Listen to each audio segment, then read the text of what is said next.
السلام عليكم ورحمة الله تعالى وبركاته. إذا لهانتين باخيار تقييمها يقدرين تمضن ميل والبو دافع عالم كجوجتان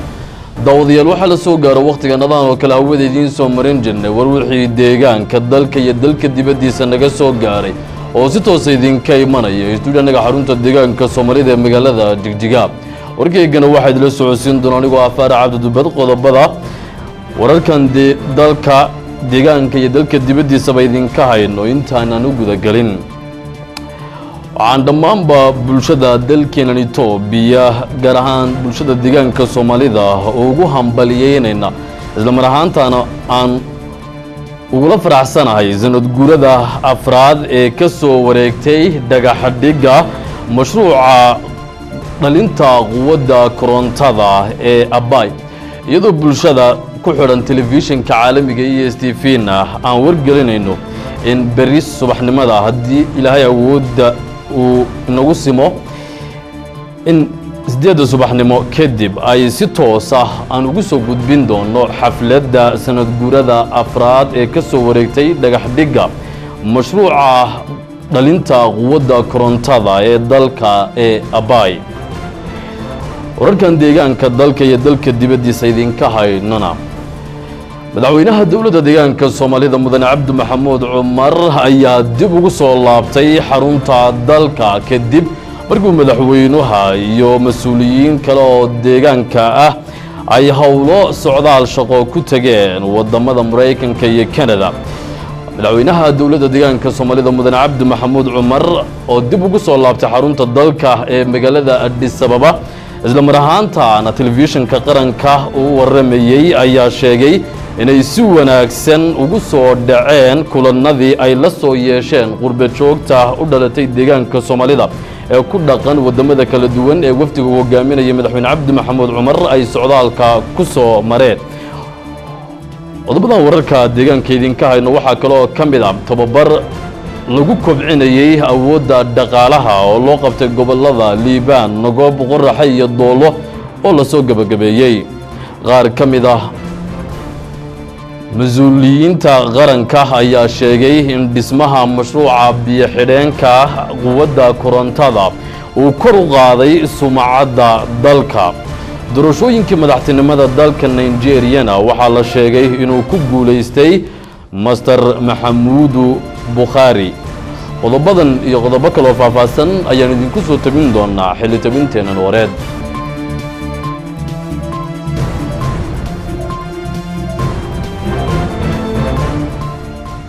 markale daawadayaasheeda qiimaha iyo qadarinta mudan oo ku soo dhawaada war wixii deegaanka dalka iyo dalka dibadiisa naga soo gaaray oo faahfaahsan balse marka hore waxaan guud ahaanba bulshada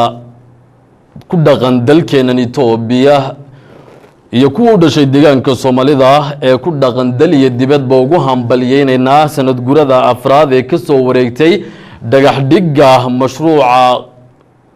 quwadda korontada dhalinta quwadda korontada ee Abay ee dalka iyadoo aan wargelinayno dadka sida tooska ugu taxan estv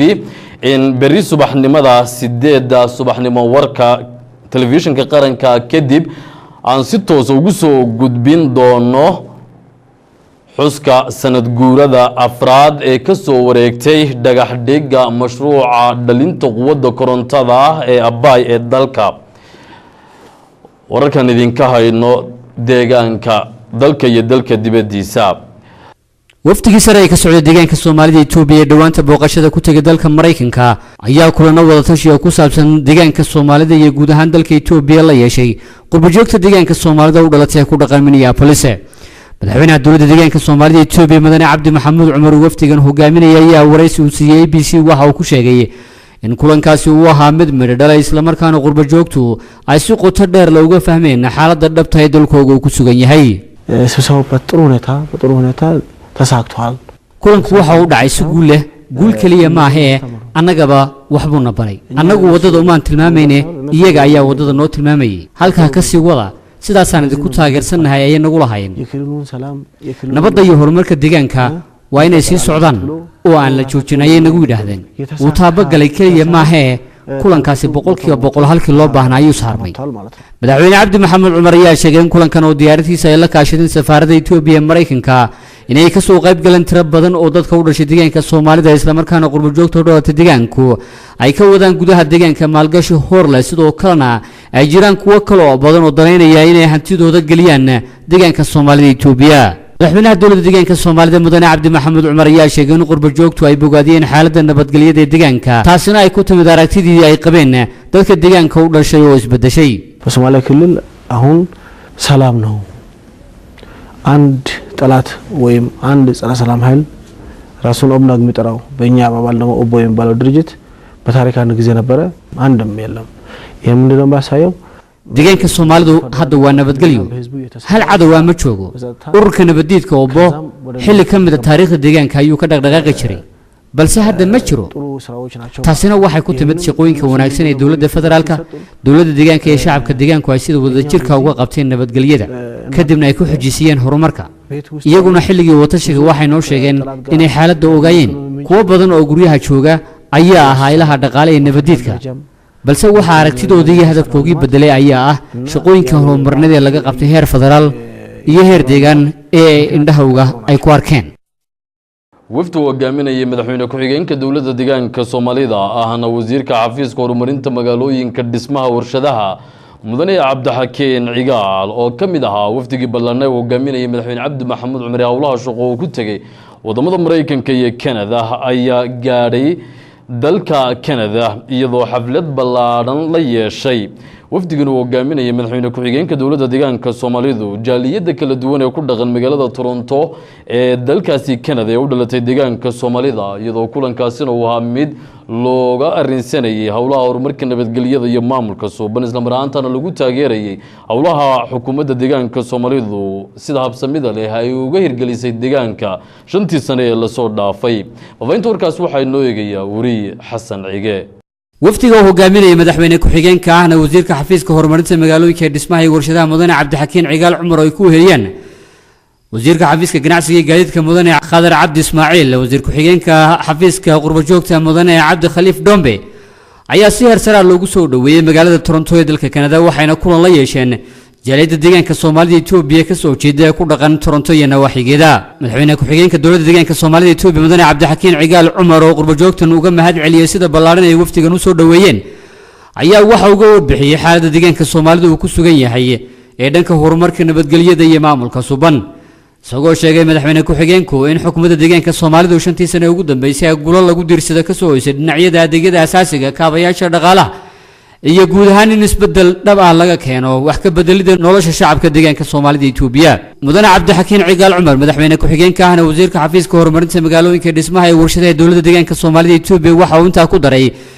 in horumarka lagu diirsaday deegaanka Soomaalida Itoobiya aanu hirgaleen haddii aynay ka qayb qaadan qurbo joogta deegaanka u dhalatay ee dacalada dunida ku dhaqan iyo shacabka gudaha deegaanka ku noolba wasiirka xafiiska ganacsiga iyo gaadiidka ee dawladda deegaanka Soomaalida Itoobiya mudane khadar cabdi ismaaciil ayaa waxa uu sheegay in qurbo joogta deegaanka Soomaalida Itoobiya ay saameyn weyn ku lahaayeen horumarka deegaanka ka socda isla markaana looga baahan yahay qurbo joogta ku dhaqan Canada inay sii xoojiyaan ka qaybgalka horumarka nabadgelyada iyo maamulka suuban ee deegaanka Soomaalida ka socda dhankooda qurbo joogta deegaanka Soomaalida oo aad u bogaadiyay horumarka deegaanka Soomaalida ee xukuumaddu ka wada ayaa waxay ballan qaadeen inay hiil iyo hoob la garab joogaan sidii xukuumadda deegaanka ugu guuleysan lahayd qorshayaasha ay u tala gashay in lagu baxnaaniyo shacabka deegaanka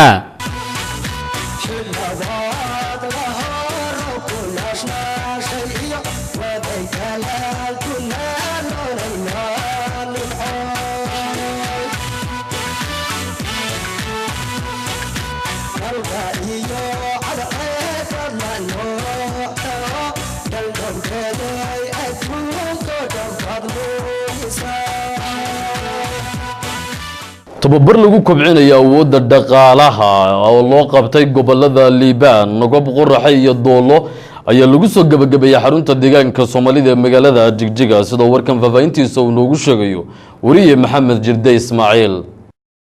tababarkan oo uu soo diyaariyay xafiiska maaliyadda iyo horumarinta dhaqaalaha ee dowlad deegaanka Soomaalida Itoobiya ayaa waxaa ka soo qayb galay degmooyinka gobolada Liibaan, Nogoob, Qoraxay iyo gobolka Doolo kaasoo socday muddo 12 maalmood ah laguna baranayay kor u qaadida nidaamka maamulka maaliyadaha iyo kobcinta awoodda dhaqaalaha ayaa waxaa xidhitaankii ka hadlay wasiir ku-xigeenka xafiiska maaliyadda iyo horumarinta dhaqaalaha ee dowlad deegaanka Soomaalida Itoobiya mudane Jamaal Farax Warmooge oo sheegay inay soo gabagabeeyeen tababar ujeedadiisu ahayd kor u qaadida awoodda adeeg bixinta maamulka maaliyadaha iyo adeegga la siiyo bulshada loona baahan yahay in la dardargeliyo geedi socodka shaqo kulana dardaarmay inay bulshada ugu adeegaan aqoonta ay kororsadeen. tababarkan wuxuu ahaa nidaamkan Itoobiya ay ku shaqeysay modified cash base-ka waxaad la socotaan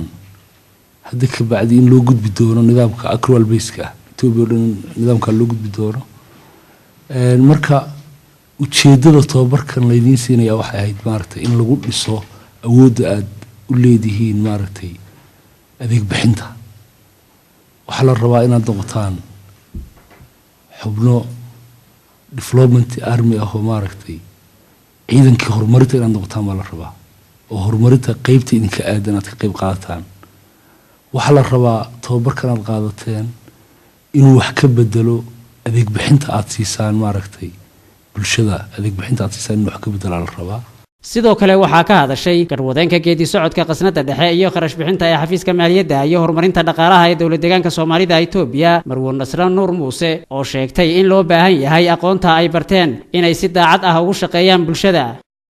tababarka waa la qabtay waxa weeyaan bari hadii la heelaana waxa idin ku xigi doona ay bagaski waxaana la rabaa si daacadnimo ku dheehan tahay inaad bulshadiina ugu adeegtaan waana chance aad u qaali ah inaad ka faa'iideysataan baa la rabaa. tababarkan oo lagu baranayay shuruucaha nidaamka isticmaalka miisaaniyadda iyo maamulka maaliyadaha ayaa qayb ka ah qorshaha maaliyaddu ku kobcinayso awoodda dhaqaalaha deegaanka. kula lagu taageerayay shirweynihii la magac baxay caano ka dhan ayaa si ballaaran looga xusay kuliyadaha magaalada Qabri Dahar sida warkan loogu sheegayo wariye Cabdiqadar Ismaaciil. socdaalkani caana ka dhan madaxweyne Cabdi Maxamuud Cumar Yooliye madaxda sare ee deegaanku ay ku marayaan waddankaasi Mareykanka ayaa iyaguna waxaa taageero ka muujiyay kuliyadaha maamulka magaalada Qabri Dahar ee isku jira kuliyada xirfadaha tababarada kuliyada caafimaadka iyo waliba kuliyada macallimiinta ee maamulka magaalada Qabri Dahar waxaana ka soo qayb galay dhammaan ardayda wax ka barata saddexda kuliyadood shaqaalahooda iyo waliba barayaasha iyagu wax ka bara iyo waliba mas'uuliyiintan saddexdan kuliyadooda sidoo kale waxaa isaguna goobjoog ka ahaa mudane Yuusuf Aadan Yuusuf gudoomiyaha gobolkaasi Qoraxay oo madashaasi ka hadlay ayaa shaaca ka qaaday in xukuumadda dowladda deegaanka Soomaalida Itoobiya sanooyinkan u dambeeyay ku howlanday sidii xiriir joogto ah ula sameyn lahayd qurba joogta u dhalatay deegaanka qurba joogtuna uga qayb qaadan lahayd fursadaha maalgelinada ee deegaanka ka banaana sidaad kala socoteen media shirkii ballaarnaa ee ka dhacay gobolka Minnesota ee xarunta Minneapolis shirkii uu hogaaminayay madaxweynaha dowladda deegaanka Soomaalida Itoobiya oo halkaas kula kulmay dhammaan wixii qurba joog u dhalatay deegaanka marka annagoo ah shacabkii u dhashay deegaanka khaasatan haddana jooga ama ka shaqeeya gobolka Qoraxay ayaa shirka waxaa loo qabtay inaan mahadnaq iyo hambalyo aan ku taageerno laba arrimood oo kala ah midda koowaad dadaalkii dheeraadka ah ee sameeyeen مسؤولينta ugu sareysa xisbiga dimuqraadiga shacabka Soomaalida Itoobiya qayb ka mid ah guddigiisa fulinta iyo hogaaminayay madaxweynaha dowladda deegaanka Soomaalida mudane Cabdi Maxamuud Cumar dadaalkii dheeraadka ay sameeyeen shirkii weynaa ay ka soo qayb galeen dhammaan qurba joogta roota deegaanka shirkaas oo inaba aan caadi ahayn oo la mid ahayn shirkii ka horreeyay dadkii daawanayay ama fiirsanayay markii aan eegno taa waa midda koowaad oo mahadcelin iyo taageero baan u muujinayno talabaadna waxa weeye qurba joogta u dhalatay deegaanka ayadna guddiyadii ay iska sameeyeen abaabulkii ay sameeyeen ayna kasbeen ama ay suuro geliyeen inuu qabsoomo shirkaasi aadka u ballaaran taana waa mid u baahan inaan u mahadcelinno oo maaragtay mahad ballaaran halkan iyo taageero baan uga muujino way shaqaalihii ardaydii barayaashii iyo weliba maamuladii kuliyadahan oo iyaguna madashaasi ka hadlay markaasna lagu taageerayay socdaalkan caana ka dhan madaxweyne cabdi maxamuud cumar iyo weliba madaxda sare ee deegaanku ay ku marayeen wadankaasi Mareykanka uu yahay mid sii xoojin doona xiriirka ka dhaxeeya qurbo joogta u dhalatay deegaanka ay ku dhaqan wadamada caalamka iyo weliba bulshada ku dhaqan deegaanka waxa kale oo intaasi raaciyay in socdaalkan caana ka dhan uu door muhiim ah ku leeyahay sidii ay deegaanka ay ugu soo hooban lahaayeen qurbo joogta u dhalatay deegaanka isla markaasna ay u sii xoojin lahaayeen ka qaybgalkooda dhinacyada kala duwan ee horumarka nabadgelyada iyo weliba maamulka suubana waxayna cod buuxa ku muujiyeen taageerada iyo weliba soo dhaweynta u qabaan socdaalkan caana ka dhan oo madaxweyne cabdi maxamuud cumar iyo weliba madaxda sare ee deegaanka ay ku marayaan wadankaasi Mareykanka waxay kaloo halkaasi ka bogaadiyeen qurbo joogta u dhalatay deegaanka ay ku dhaqan gobolka Minnesota ee caasimadda Minneapolis sida soo dhaweynta iyo qalbi samida leh ay xukuumadda deegaanka Soomaalida ee Itoobiya oo soo dhaweeyeen maamulka degmada Gorobaqase ee gobolka Afdheer ayaa sheegay in 5 sano ee la soo dhaafay oo xisbiga dimuqraadiga shacbiga Soomaalida ee Itoobiya horumar ballaaran ka hirgeliyay degmadaasi fabaynta warkan waxa ay noo haya wariye Nuur Xuseen maamulka degmada Gorobaqase ee gobolka Afdheer ayaa kula lagu soo bandhigay waxqabadka xisbiga dimuqraadiga shacbiga Soomaalida Itoobiya ee 5 sano u dambeysay la yeeshay bulshada ku dhaqan tuulooyinka hoos yimaada degmada Gorobaqase gudoomiyaha degmada Gorobaqase mudan Xasan Cali Abey oo kulankani ka hadlay ayaa cadeeyay xisbiga dimuqraadiga shacbiga Soomaalida Itoobiya oo 5 sano u dambeysay degmada ka hirgeliyay horumar dhinacyo badan leh oo lagu xaqiijinayo qorshaha uu dhigtay xisbiga dimuqraadiga shacbiga Soomaalida Itoobiya inaan aduu ilaahay raadon dhageysano warbixinta 5 sano aan soo dhaafnay xisbigeeni 5 sano aan soo dhaafnay dhanka waxbarashada degmadu shalay sidii ahaan jirtay maantana maxaa isbedelay inaan dhahno xagga caafimaadka shalay maxaan ahaan jirnay maanta maxaa isbedelay dhammaan horumarka sidoo kale madaxa arrimaha siyaasadda xisbiga dimuqraadiga shacbiga Soomaalida Itoobiya degmada Gorobaqase mudan Cabdilaahi Umal Xuseen ayaa sheegay in xisbiga dimuqraadiga shacbiga Soomaalida Itoobiya uu dejiyay siyaasad wax laga bedelayo nolosha bulshada xoolo dhaqatada ee loogu bedelayo xoolo dhaqata beeraley si looga faa'iideeyo kheyraadka uu deegaanku hodanka ku yahay taasi oo 5 sano u dambeysay barnaamij natiijo fiican laga gaaray waxaana warbixinta waxqabadka xisbiga dimuqraadiga shacbiga Soomaalida Itoobiya 5 sano u dambeysay degmada uu ka hirgeliyay halka ka soo jeediyay madaxa xafiiska waxbarashada degmada Gorobaqase mudan Cabdirasaaq maxamuud bulshada ka soo qayb gashay kulankani ayaa waxqabadka xisbiga dimuqraadiga shacbiga Soomaalida Itoobiya ku soo bandhigay hadal iyo hawraar ay ku muujinayaan natiijooyinka horumarneed uu degmada ka hirgeliyay xisbigu kulankani ayaa lagu soo afmeeray ciyaar dhaqameedka deegaanka oo ay ka mid yihiin dhaantada iyo dheesha oo ahayd mid si fiican jiibtiya jaanta la isku helay isla markaana soo jiitay ka qaybgalayaasha kulankani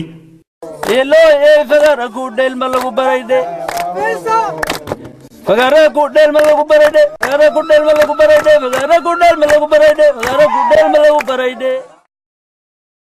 مسؤولينta xisbiga dimuqraadiga shacbiga Soomaalida Itoobiya ee degmada Gorodhaamole ayaa sheegay inay natiijo fiican ka keeneen qorshaha u yaalay 6 bilood ee la soo dhaafay degmadaasi Nuur Xuseen ayaa babaynta warkan mar kale inoo eegaya madaxa arrimaha xisbiga dimuqraadiga shacbiga Soomaalida Itoobiya degmada Gorodhaamole mudane Yoonis Buraale ayaa sheegay in xubnaha xisbiga dimuqraadiga shacbiga Soomaalida Itoobiya degmada Gorodhaamole 6 bilood la soo dhaafay natiijooyin fiican ka keeneen qorshayaasha u yaalay iyagoo sidoo kalena wada sii dardargelinta qorshayaasha 6 bilood ee fooday nagu soo haysa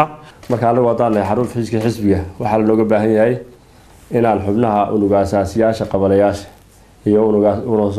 hoosaadooda aan isku xidhno aan dhilaamistiga uga adkeeno sidii hidaan hayaasaday aan uga shaqayn jirnay muddadii aan ka hawlgalaynay marka guud ahaan waxaan kula dardaarmi lahaa xubnaha unuga asaasiyaasha 15 qabale ee degmada Gorodhaamole iyo unuga hoosaadadooduba inay guntiga dhiisha iskaga dhigaan aanay doorashadu noqoto mid ah cadaalad madax bannaan isla markaana si nabadgelyo ku dhacda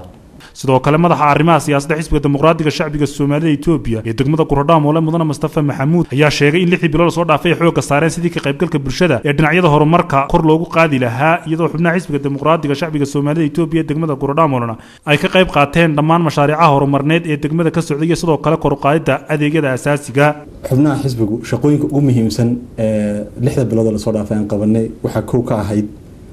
in ka qayb inaan dhamaystirno dhammaan ka qaybgalka dadweynaha ee xubnaha xisbiga wixii looga baahan yahay oo dhan inay ka qayb galaan gaar ahaan baraagaha shaqada ugu muhiimsan ee kale aan qabanay waxay ahayd inaan shacabka abaabulno oon ku abaabulno shaqooyinka horumarka nabadgelyada iyo maamulka suuban shaqooyinkaasna waxaa furo u ahaa in ay la qaato dhammaan shacabka ku nool ee gaadhay da-da kaar qaadashada in dhammaan xubnaha xisbigu ay qaataan kaarka doorashada taasina way noo fushay xubnaha xisbiga dimuqraadiga shacbiga Soomaalida Itoobiya degmada Kuradhaamo ayaa ballan qaaday inay sii xoojinayaan adeegyada ay bulshada u hayaan iyagoo sidoo kalena sheegay inay ka qayb qaadanayaan si doorashada shanaad ee dalka iyo deegaanka ka dhacaysa ay si nabadgelyo iyo dimuqraadiyo cadaalad uga dhici lahayd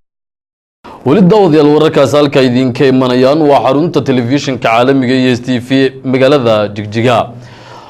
qodobada wararka deegaanka idinka hayno waxaa kale oo kamid ah xafiiska xoolaha beeraha iyo horumarinta reer miyiga degmada Goday ayaa sheegay inay fuliyeen talaal iyo daaweyn dhanka xoolaha sidoo warkan loogu sheegayo wariye Maxamed Ibraahim talaalkan oo fulinayo xafiiska xoolaha beeraha iyo horumarinta reer miyiga ayaa lagu talaalayaa laguna daweynayaa xoolaha ku dhaqan ceelka Hadhaawe ee gobolkaasi Shabeelle taas oo xafiisku uu sameeyo talaabooyin isugu jira daweyn iyo talaal Dr. Cabdullaahi Cabdi Maxamed oo isagu waa dhakhtarka horkacaya talaalkani oo xafiiska xoolaha beeraha iyo horumarinta reer miyiga uu ka wado degmadaasi ayaa sheegay in ilaa haatan ay talaaleen ilaa 100,000 oo neef iyo soo kaleeto xafiisku uu daweyn u sameyn doono ilaa 5,000 oo neef halka haatan xafiisku uu daweeyay ilaa 3,000 oo neef kan ku sugannahay waxa weeyaan waa ceelka Hadhaawe oo ka mid ah ceelasha uu ugu jiro xafiiska beeruhu in laga qabto oo laga shaqeeyo qorshihiisana ku darsaday 2007 ceelashan oo ah sidii looga midadhalin lahaa yoolka uu hiigsanaya xafiiska beeruhu oo in laga midadhaliyo tayada iyo waxtarka xoolaha ay u leeyihiin bulshada waxa uu ka socdaa talaalku iyo daaweyntu 10 ceel oo ka mid ah dawlad deegaanka Soomaalida dhammaan ceelashaas oo kale waxa ka socda talaalkan bulshada ku dhaqan ceelka Hadhaawe iyo nawaaxigiisa ayaa si diiran u soo dhaweeyay talaalka iyo daweynta uu ka wado aagaasi xafiiska xoolaha beeraha iyo horumarinta reer miyiga si ahayd mataqaanaa dhaq xoolaha mataqaanaa loo daweynaya marka waxaan ku mahadinaynaa Ilaahay iyo dawladda noo keentay ku mahadinaynaa kusimaha madaxa xafiiska xoolaha beeraha iyo horumarinta reer miyiga ee degmada Goday ayaa isaguna si diiran u soo dhaweeyay talaalkani uu ka fulinayo xafiiska xoolaha beeraha iyo horumarinta reer miyiga sabada Hadhaawe maaha markii ugu horeysay xafiiska xoolaha beeraha iyo horumarinta reer miyiga ee dawlad deegaanka Soomaalidu uu ka fuliyo talaal caynkaas oo kaleeta ceelka Hadhaawe arrintaas oo si diiran ay u soo dhaweeyeen qaybaha kala duwan ee bulshada ku dhaqan ceelkaasi iyo nawaaxigiisa warka dalka qaar ka mid ah mas'uuliyiinta qaranka ayaa sheegay in dhismaha mashruuca biyo xidheenka quwadda korontada ee dalku uu kor u qaaday sumcadda dalka farax bade ayaa faafahinta warkaasi noo eegaya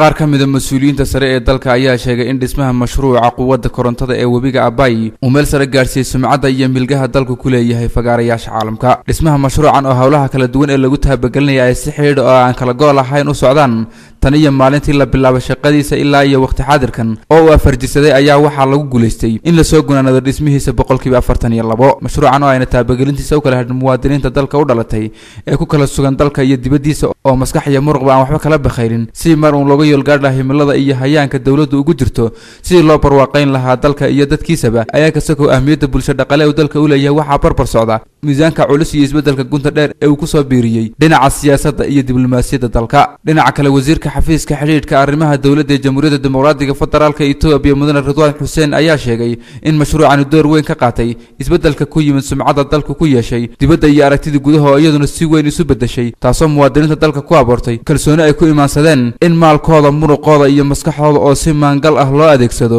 dalka lagu gaarsiin karo horumar waara oo xal u hela mashaakilka bulshada ka haysta dhinaca nolosha waxa kale mas'uulkiintaas ku daray in mashruucan uu mideeyo maskaxda iyo muruqii muwaadiniinta Itoobiya wasiirka arrimaha dibadda qaranka Dr. Tawadros Adhano oo isaguna warbaahinta la hadlaya sheegay in kasoo kor u qaadista sumcadda dalka iyo mideynta aragtida muwaadiniinta dalka oo dhinaca kalena noqday awood culus oo haybad u yeeshay diblomaasiyadda dalka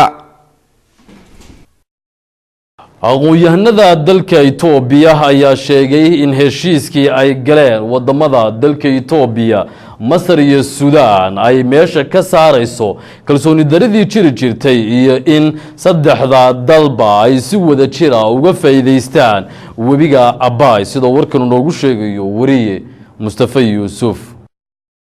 aqoon-yahanada iyo mas-uuliyiintan oo ahaa kuwa kaalin mugle ka qaatay wadahadaladii diblomaasiyadeed ee dhexmaray dalalka Itoobiya, Masar iyo Suudaan ee la xidhiidhay mashruuca webiga Abay, iyagoo isla markaana qayb ka ahaa guddigii iyo mas-uuliyiintii ugu sarreysay ee ka soo jeeday dalkani Itoobiya ee waday wadahadaladaasi kaalin weyn ka ciyaaray. waxayna aqoon-yahanadani dood cilmiyeed ay ku yeesheen telefishinka qaranka ee dalkan Itoobiya cadeeyeen in heshiiskan ay galeen saddexda wadan ee Itoobiya, Masar iyo Suudaan yahay mid meesha ka saaray socodkii khaldanaa ee waqtigii hore lagu socday una horseeday in saddexdani dhinac si isku mid ah looga wada faa'iideysto beej cusubna u furay xiriirka dhinac walba leh ee dalalkani. እዚህ ስምምነት ውስጥ ወይም እዚህ ሰነድ ውስጥ የተካተቱት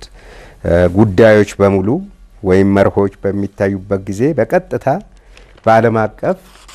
ሕግ ተቀባይነት ያላቸው qodobada ama ujeedooyinka ku xusan heshiiskan waa kuwa waafaqsan shuruudaha caalamka, waana mid ku salaysan heshiisyada ay caalamku ay gaadhaan kuwa dhinaca biyaha ha ahaato iyo kuwa kaleba soo jiray waqtiyo badan. የግብጽ መንግስት ከእንግዲህ በኋላ ጎረቤቶችን ውሃ መንጮችን በማስፈራራት አገኛለሁ የሚለውን ነገር ትቷል። dowladda Masar hadda kadib waxay ka noqotay in iyadoo cabsi gelinaysa wadamada jaarka ah ay ku hesho biyaha webiyada. tanina waxay tilmaamaysaa laba arrin. ta koowaad in Masar ay faantay in dalalka jaarka ah ee sida dalkan Itoobiya uu go'aansaday in uu horumar uga faa'iideysto webiga Abay. dhinaca kale xagga arrimaha siyaasadda dalkan Masar haddaan eegno, siyaasadda dalka Masar ee waqtigan sida heshiiskan ka muuqata waxay gaadheen go'aan. waxayna aqoon-yahanadani sheegeen in heshiiskan saddexda dal uu yahay mid loo wada siman yahay saddexda dalba, isla markaana sharaxay in mashruucan sida dalkan Itoobiya uu hore u cadeeyay oo mashruucan webiga Abay yahay mid faa'iido u leh dalalkan jaarka ah. heshiiskana yahay mid aan joojinaynin howlaha horumarka ee dalkan Itoobiya ka sameyn doona mustaqbalka biyahani webiga Abay. mas-uuliyiinta jaamacadda Addis Ababa waxa ay sheegeen in uu kaalin muhiim ah ka qaadanayo biyo xidheenka webiga Abay daraasaadka iyo waliba cilmi baarista ay wadaan jaamacadaha dalku, sida warkan noogu sheegay mar kale wariye Farax Bade. mas-uuliyiinta jaamacadda Addis Ababa ayaa sheegay in daraasaadka iyo cilmi baarista ay wadaan jaamacadaha dalku uu kaalin muuqda ka qaadanayo biyo xidheenka webiga Abay. waxaa kaloo mas-uuliyiintu intaasi ku daray in dhammaan aqoon-yahanada u dhashay dalkan Itoobiya ay kaalintooda ka geysanayaan ka qayb qaadashada biyo xidheenka webiga Abay, iyadoo jaamacadda Addis Ababa dadaal dheeri ah u gashay kamida dhalinta daraasaadka iyo cilmi baarista ku wajahan webiga Abay laga bilaabo maalintii la hindisay biyo xidheenka markii la dhagax dhigay bilowgiisii iyo maanta oo la xusayo sanad guradiisii 4 jirtay. waxaa haddaba arrintaasi ka hadlay Dr. Daso oo ah mas-uulka cilmi baarista iyo daraasaadka jaamacadda Addis Ababa, isagoo sheegay markii daraasaadka la bilaabay ay jaamacaddu ka duushay xogtii 110 sano ee ku saabsanayd biyo xidheenada noocan oo kale ah ee hadda ka hor laga fuliyay wadamo ka mid ah caalamka. kadibna daraasaadka lagu ogaaday inuu biyo xidheenkani noqonayo mid tayo u leh isla markaana magac iyo manfaca bulshada ka qabtir kara. warka dalka dibadiisa, doorashadii madaxtinimada dalka Nigeria ayaa la sheegaya inuu ku guuleystay Master Maxamudu Bukhari, sida warkan faafayntiisa uu markale inoogu sheegayo wariye Farax Bade. doorashadii madaxtinimada ee ka dhacday dalkaasi Nigeria ayaa la sheegaya inuu ku guuleystay ninka magaciisa la yiraahdo Maxamudu Bukhari.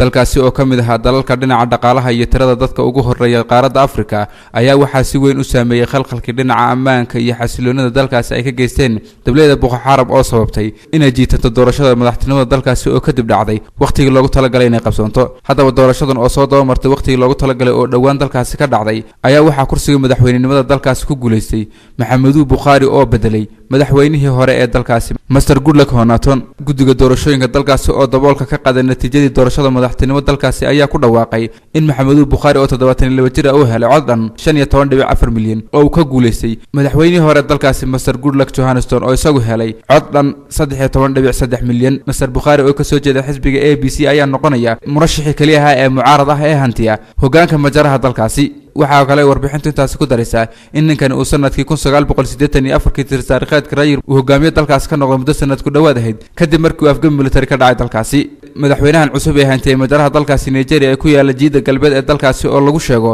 inuu si weyn ugu fog yahay musuqa iyo wax isdamarinta ayaa lagu soo warramayaa inay hor yeelan arrimo badan oo u baahan xal iyo go'aan ka qaadasho degdeg ah. daawadayaasha qiimaha iyo qadarinta mudan oo intaas waxa inoogu dhow ruuxii deegaanka dalka iyo dalka dibadiisa oo idinka imanaya studio anaga xarunta deegaanka Soomaalida ee magaalada Jigjiga.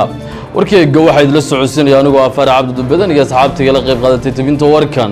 intaan dib u kulmi doono xili tabinteena dambe ee wareed anagoo isku duuban waxaan idinku dhaafaynaa asalaamu calaykum waraxmatullaahi tacaala wabarakaatu